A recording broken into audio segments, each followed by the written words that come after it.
Capital लँडच्या data सेंटरचं या ठिकाणी उद्घाटन झालेलं आहे।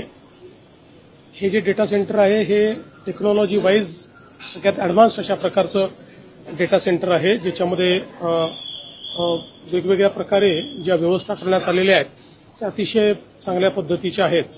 आज आपल्याला माहिती आहे की आपण ज्या डिजिटल अर्थव्यवस्थेमध्ये आहोत त्याच्यामध्ये प्रत्येक गोष्टीचं एफिशियन्सी वाढवण्याकरता आपल्याला डेटा सेंटरची आवश्यकता पडते आणि म्हणून देशामध्ये ही कॅपेबिलिटी उभी होणं हे महत्त्वाचं आहे।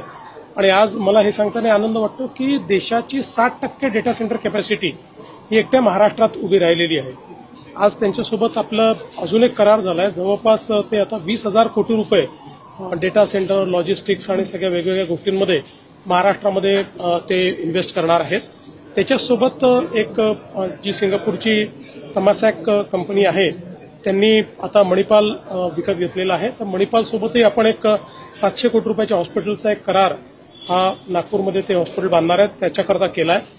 आणि त्याचसोबत मेपल ट्री सोबत एक 3,000 कोटीचा करार केला आहे, ज्याच्यामध्ये ते काही लॉजिस्टिक पार्क्स आपल्याकडे तयार करणार आहेत। तर मला असं वाटतं की अत्यंत महत्त्वाचं अशा प्रकारचे सगळे करार झालेले आहेत आणि हे डेटा सेंटर जे अतिशय विक्रमी वेळामध्ये त्यांनी या ठिकाणी पूर्ण केलं।